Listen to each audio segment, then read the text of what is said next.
जिसको स्वयं ब्रह्मा जी ने वरदान दिया हो कि तुम्हें कोई नहीं मार सकता सिवाय एक मनुष्य के, वो भी तब जबकि तुम्हारी नाभि पर वार किया जाए। एक ऐसा व्यक्ति जिसकी मौत स्वयं देवता भी न कर पाए, यहाँ तक कि भगवान श्री राम भी बिना विभीषण के बताए उसका संहार नहीं कर सकते थे। एक ऐसा राक्षस जिसने जब ठान ली तो उसने भगवान शंकर को ले जाने के लिए पूरा कैलाश पर्वत सिर पर उठा लिया। ऐसा शख्स था रावण, जिसने तीनों लोकों पर विजय पताका फहरा रखी थी। वैसे तो आजकल रावण को उसके अहंकार और उसकी जिद के लिए ही स्मरण किया जाता है, परंतु क्या ये बात आपको पता है कि प्राचीन काल में उसको उसकी घोर तपस्या के लिए भी जाना जाता था। आज हम आपको रावण के जीवन के तप और बल की वो कहानी बताएंगे जो आपने पहले कभी नहीं सुनी होगी। रावण अपनी घोर तपस्या के बाद वरदान पाने के फल स्वरूप ही तीनों लोकों का स्वामी बन पाने में कामयाब रहा। रावण की ये सबसे बड़ी खासियत ये थी कि वो एक से बढ़कर एक राजा को हराकर उनका साम्राज्य अपनी लंका में मिला लेता था। वो उनकी सेना के कमजोर सैनिकों को मार देता था और उनकी सेना के ताकतवर व वीर योद्धाओं को अपनी सेना में शामिल होने के लिए मजबूर कर देता था। ऐसे ही कई युद्धों को जीतकर रावण ने अपने साम्राज्य का विस्तार किया था। पर रोचक बात तो ये है कि रावण केवल उसी राज्य के साम्राज्य को ही हथियाता था जिससे उसके साम्राज्य को कोई लाभ मिल सके, या फिर उस राज्य की धन दौलत अपार हो, या फिर उस राज्य की रानियां और राजकुमारियां बहुत सुंदर हों। इसके साथ ही उस साम्राज्य की जमीन बंजर भी ना हो। और यदि रावण के वीर योद्धा इन बातों के खिलाफ जाकर किसी साम्राज्य को जीत लेते थे तो रावण कतई ऐसे साम्राज्य को नहीं अपनाता था। इसके साथ ही रावण के रूप भी अनेक थे।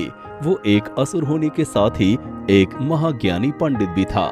कई लोग आज भी रावण को एक राक्षस मानते हैं, तो वहीं कई लोग उसे ब्राह्मण के रूप में भी मानते हैं। लेकिन सच तो ये है कि ना तो रावण कोई राक्षस था और ना ही कोई ब्राह्मण।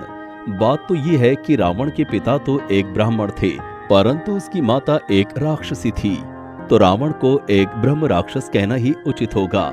रावण की माता कैकसी ने अशुभ समय पर गर्भ धारण किया था। यही कारण था कि उसकी कोख से रावण और कुंभकर्ण जैसे असुर पैदा हुए। आपको बता दें कि रावण शिवजी का बहुत ही बड़ा भक्त था। कहा तो ये भी जाता है कि उस समय रावण से बड़ा शिव भक्त तो कोई था ही नहीं। यही कारण था कि वो चाहता था कि वो शिवजी को लंका में रखेगा, और उसने देखते ही देखते पूरे कैलाश पर्वत को ही उठा लिया। ये देखकर शिवजी को बड़ा क्रोध आया। शिवजी ने अपना दायां पैर कैलाश पर रख दिया, जिससे कैलाश पर्वत अपने स्थान पर वापस आ गया और रावण का एक हाथ कैलाश के नीचे ही दब गया। परंतु रावण दर्द में करहाने के स्थान पर जोर जोर से शिव तांडव करने लगा। इस तांडव को जब शिवजी ने देखा तो वे सोचने लगे कि भला इस दर्द की अवस्था में भी कोई शिव तांडव कैसे कर सकता है। रावण के इसी कृत्य को देखकर दशानन का नाम रावण पड़ गया, जिसका अर्थ होता है जोर जोर से दहाड़ना। ये भी कहा जाता है कि रावण ने लंका को अपने सौतेले भाई कुबेर से बलपूर्वक हत्या लिया था। और कमाल की बात तो ये है कि रावण ने जब लंका पर शासन किया तो लोगों ने कुबेर से ज्यादा रावण के शासन को पसंद किया। श्रीलंका में तो आज भी रावण को भगवान की तरह पूजा जाता है। श्रीलंका के अलावा भारत में भी कई स्थानों पर रावण को जलाया नहीं जाता, बल्कि भगवान श्री राम की तरह पूजा जाता है। यदि आप वो मंदिर देखना चाहते हैं तो कानपुर में कैलाश मंदिर है, जो सिर्फ दशहरे के दिन ही खुलता है। कमाल की बात तो ये है कि जैसे ही रावण को जलाया जाता है, उससे पहले ही इस मंदिर को बंद कर दिया जाता है और फिर इसे अगले दशहरे पर ही खोला जाता है। रावण इतना सार ज्ञानी था कि उसके पास सभी प्रकार के वेदों और शास्त्रों का ज्ञान था। उसके 10 मायावी सिर उसके अद्भुत शक्तियों को दर्शाते थे। उसकी उच्च दर्जे की नीतियां उसके साहस को दर्शाती थी। उस समय जितने भी राजा और योद्धा थे, उन सब से रावण हमेशा ही आगे रहता था।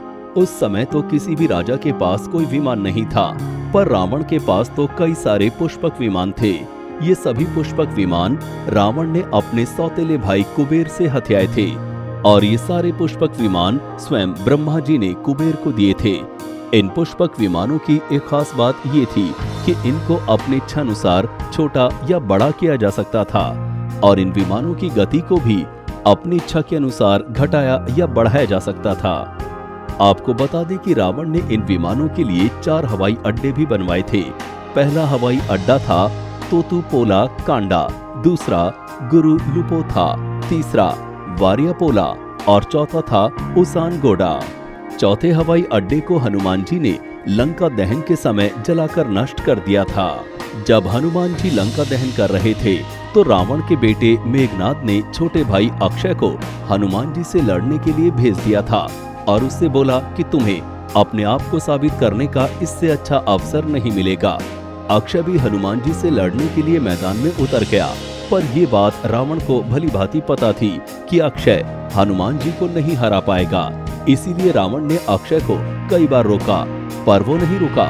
वो हनुमान जी के साथ बहुत ही बहादुरी से लड़ा और लड़ने से पहले हनुमान जी ने भी उसे कई बार चेतावनी भी दी, पर उसने हनुमान जी की एक न सुनी और अंत में हनुमान जी ने उसका संहार कर दिया।